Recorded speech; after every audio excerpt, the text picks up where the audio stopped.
Welcome to Ageless and Outrageous, your favorite podcast about how to age amazingly.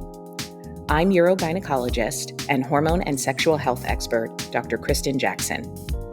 Every week, I share my over 25 years' experience to guide both men and women as they age. Listen as I discuss a variety of topics, including hormone optimization, pelvic floor health, maintaining a vibrant sex life, weight gain issues, and skin, hair, and body changes as we age. It's happening to all of us, so listen for some solid scientific knowledge on how to handle these changes. Tune in for a dose of laughter, knowledge, and an honest perspective on the incredible adventure of growing older. It's not funny. Do you laugh so hard that tears run down your leg? Do you have to cross your legs really tightly before you sneeze? Do you avoid exercise because you're afraid you're going to leak? You may have been told that these types of symptoms are normal as you age, but I'm here to tell you, you do not need to live with them. This type of urine loss is called stress urinary incontinence.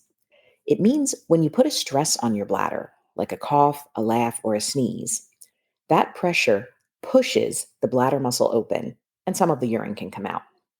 Many women may start to notice a little bit of leakage if they cough really hard or sneeze or jump.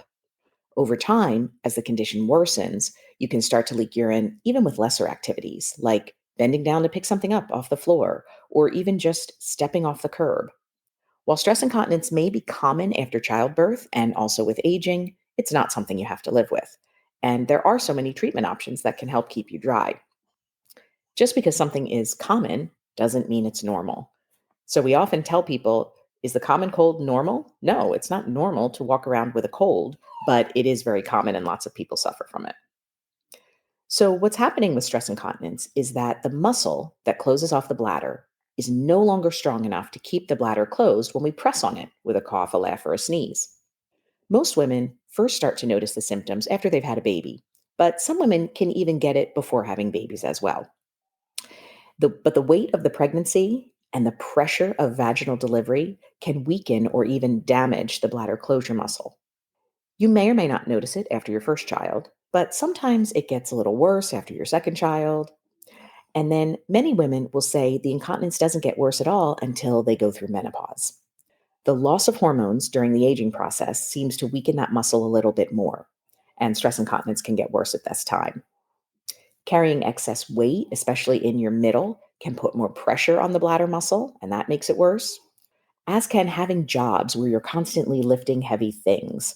Like one of my patients actually moved pavers at Disney, and so that constant stress of lifting heavy things was worsening her stress incontinence.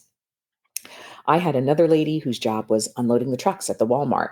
She actually wore a full back brace to take the boxes off and on the trucks, and her stress incontinence was horrible and constantly worsening with her straining. Another symptom that can make it worse is people who are smokers or have really bad allergies, so they're coughing all the time. That constant coughing worsens the muscle, as can constantly straining with constipation. That's probably one of the most common conditions that worsens stress incontinence. And I've seen a big uptick in patients' complaints of stress incontinence after they've had COVID, because the coughing is just so bad with COVID and it lasts for so long. They're putting more and more damage to their bladder closure muscle. But if women are having some of these symptoms, a question I always get asked is, when should they treat them? Sometimes the symptoms are mild and not too bothersome, but really just annoying because they might not leak every time they cough or sneeze. It might just be when they have a really full bladder, if they happen to sneeze at that time. If you're looking to treat the symptom without surgery or a procedure, then really this is the time to intervene, when the muscle's only a little bit weakened, but not severely. If this sounds like you, then you're going to be successful doing some targeted treatments to strengthen the bladder closure muscle and get it back to normal. By the time you're having symptoms where you're leaking with any amount of coughing or sneezing, or any little bounce or jolt of the body, now we know the muscle is more significantly weakened, and that means it's going to take more interventions to treat it. I remember specifically, I had a patient who saw me for a routine exam, and we always ask about leaking, and she said, no, it's fine. It only happens occasionally or rarely. But then she actually left to go on a vacation and rode a horse. And in the middle of the horse riding, with all that bouncing, she had a full bladder loss. She just couldn't stop it. Luckily, the horse was riding on the beach, and so she ended up just kind of going in the water, trying to clean up. But those big, full bladder losses, when you just lose your entire bladder volume, are really distressing. So obviously, when she got back from that trip, she was like, okay, what can I do now? That muscle has gotten worsened. And she really wished she had thought about it before the symptom got that much worse. So a lot of patients think, well, can I just do my Kegel exercises to help stop the leaking? Kegel exercises are done by squeezing the muscles that help you hold back your gas or stool. And anytime you do a Kegel, you are taking your pelvic floor muscles, including your bladder closure muscle, through its normal range of motion. Kegels are important to help keep your brain neurologically connected to the muscles in the pelvic floor. And tightening up your pelvic floor by doing a strong Kegel before you cough or sneeze can be helpful at decreasing the leakage. But just doing regular Kegels in general isn't going to give you a big improvement with your stress incontinence. Just like any other muscle in our body, if we move a muscle through its normal range of motion, that's not something that actually strengthens the muscle. Think about people at the gym trying to build their arm or leg muscles.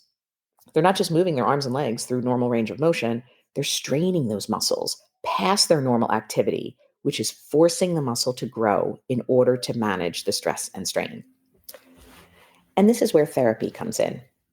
Therapy is the way we're going to stress or strain those pelvic floor muscles beyond their normal action to make them grow and be stronger. And there are two options: electrical stimulation and electromagnetic stimulation. Electrical stimulation is similar to a TENS unit. It's usually a wand or a device that goes inside the vagina and forces the muscles to contract a certain number of times during the treatment session. There are home devices you can buy, or you can do electrical stimulation with a specialized pelvic floor therapist. And those devices are probably much more functional.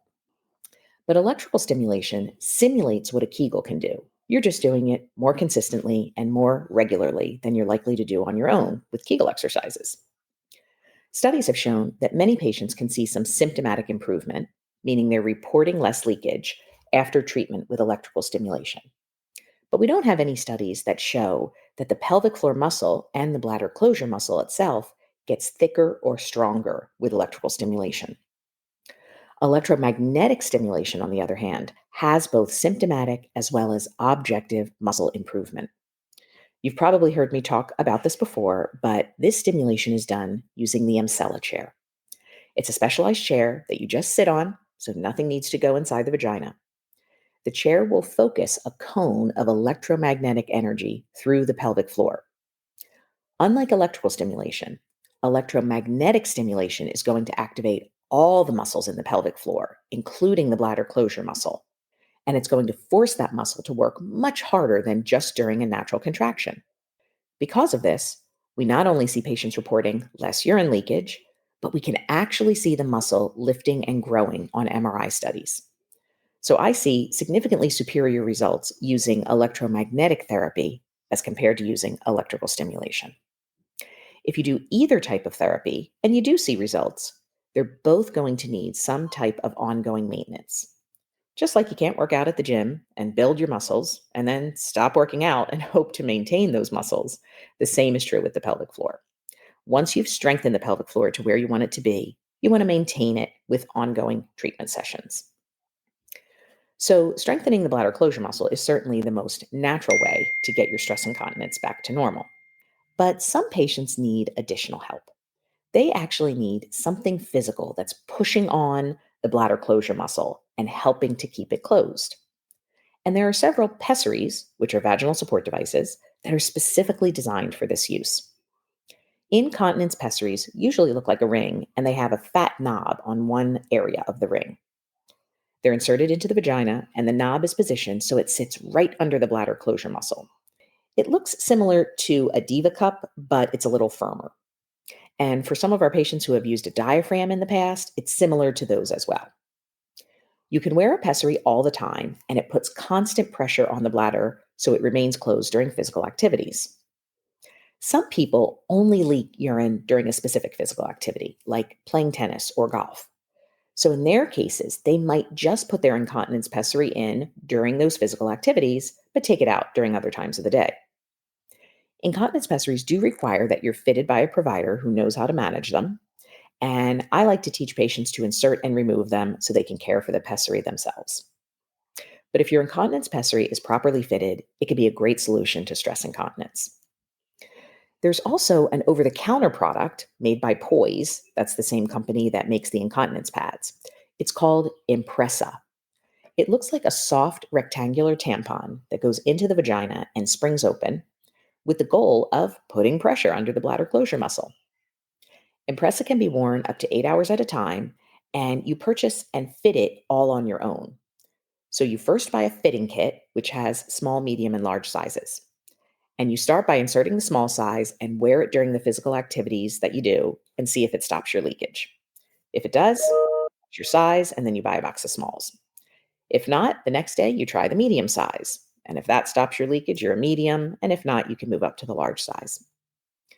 Once you find the size that fits, you can use the Impressa either all day or only during physical activities, the same as you would use an incontinence pessary. So, a lot of people have had success with the Impressa if they just leak during a specific physical activity. The main complaint I've heard with it is it can be a little irritating to insert and remove it, especially if you are menopausal and the vagina is really dry. But Impressa is a great option because you can get it on your own without a physician. They sell it through Target and Walmart. It's very accessible. The Impressa is designed to be non absorptive, so it's not working like a tampon because you're not having a menstrual flow. Because we don't want to be absorbing the normal vaginal secretions and increasing your risk of something like toxic shock syndrome. But if you're someone who's had good success with the Impressa, but you don't like using it because it's causing irritation or dryness, or maybe the Impressa just didn't work for you, now we want to do some additional testing to evaluate you for a surgical procedure. Most women are a good candidate for an incontinence sling, which is also sometimes called a mid-urethral sling. The sling itself is a small strip of mesh that's placed around the bladder closure muscle and helps to keep it closed during physical activity. It's placed through a small incision in the inside top vaginal wall, and it goes around the urethral muscle. In properly selected patients, slings are up to 90% successful at getting women either totally dry or significantly improved. The midurethral sling procedure is the most studied procedure to treat stress urinary incontinence. Slings have been around since the early 1990s, and over 3 million some procedures have been performed worldwide. There's over 2,000 medical articles published about slings, and there's also 2 large government-funded studies looking at the sling's safety and efficacy. And both of those studies have found the procedure to have a low complication rate and a very high success rate. Now, prior to slings with mesh, we had to use something before mesh was involved. So there is an abdominal surgery to treat stress urinary incontinence. It was called the Birch procedure. And it involves putting a little incision right on your belly above your pubic bone, dissecting down in front of the bladder, and stitching the bladder neck up. So instead of the sling pushing the bladder neck up from below, the Birch procedure pulls the bladder neck up from above. We know that when the bladder closure muscle opens, it drops down. So this is why we want to support it in one way or another. So the Birch procedure was the original procedure done for stress incontinence, and it was very successful. But because it was an open procedure, it had a higher rate of blood loss, a higher rate of infection, and if you overcorrected the bladder, meaning you lifted it up and tightened it too much, people could have problems actually emptying their bladder, which is called urinary retention. So then, in the 1990s, when slings were developed, this became a more minimally invasive way to get the same result as a Birch procedure, but with more safety. Birch procedures are definitely still performed. They might be chosen if a patient doesn't want to put a sling in, or if you're not a good candidate for a sling. Patients who've had radiation to the pelvis for a cancer, that changes the quality of the tissue, and the sling may not heal as well in that type of tissue. Or you might consider a Birch if you've had a sling and it was unsuccessful and you feel like you need to do something else. So we definitely still do Birch procedures today. They're just done at a lower rate. Now, I said before that the sling is a strip of mesh, and I know a lot of patients are still very concerned, saying, "Oh my gosh, I don't want mesh in my body. I know there are complications with that, They've seen billboards, they've seen uh, TV commercials from lawyers about it. So these concerns about mesh started in 2008 when the FDA issued a public health notice about the complications of vaginal mesh. Then in 2011, the FDA updated that statement to say that complications with vaginal mesh to repair prolapse were more common than they expected. So they wanted to do additional research about mesh. Then in 2013, they issued yet another update to the statement, noting, and I will quote, the safety and effectiveness of midurethral slings is well established in clinical trials. So the confusion for patients comes because the term vaginal mesh encompasses both prolapse mesh and incontinence slings. But in urogynecology, these are two very different animals. Midurethral slings have repeatedly been looked at in all of the medical data that I've discussed and repeatedly been shown to be safe and effective. Even the FDA has made that statement that no additional studies of slings is necessary. What was removed from the market is vaginal mesh used to treat prolapse. That's when the vaginal walls are falling down. That was removed from the market, not because it was defective, but because the FDA required further study on that type of mesh before they would continue to allow it to be used. So we can have a whole discussion as to why the body reacts differently to prolapse mesh as compared to a sling. Part of it has to do with the fact that to repair prolapse, you need a much bigger piece of mesh. Plus, the mesh used to repair prolapse was a much heavier weight, and it was very tightly woven together. So the body's natural immune cells couldn't infiltrate the mesh. And then in some cases, the mesh may have not been properly placed in the correct vaginal layers. But there's no evidence that polypropylene mesh used in slings causes any diseases or reactions.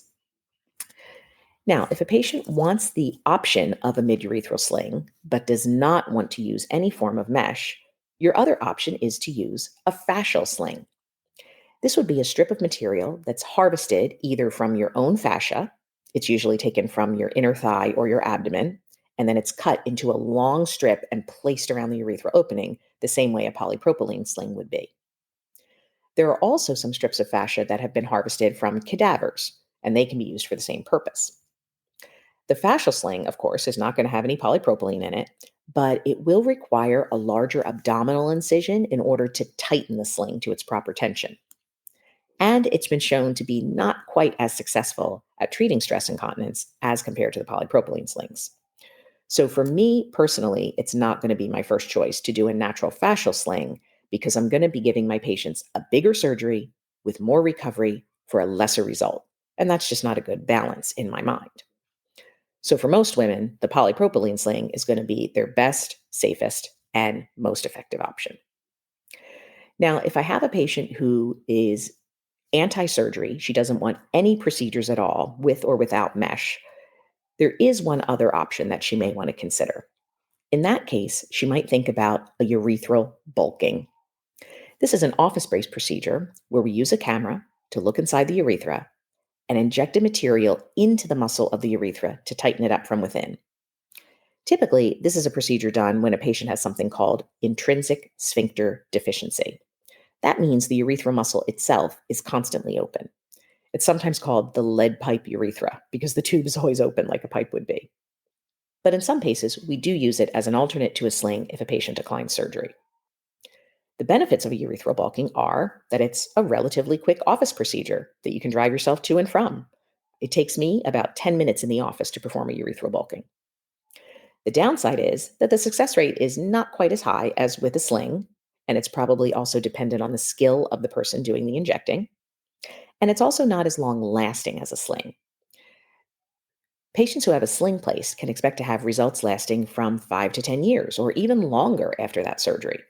But a bulking on average needs to be repeated every 1 to 3 years as the material tends to break down. But you can repeat the procedure as often as you need.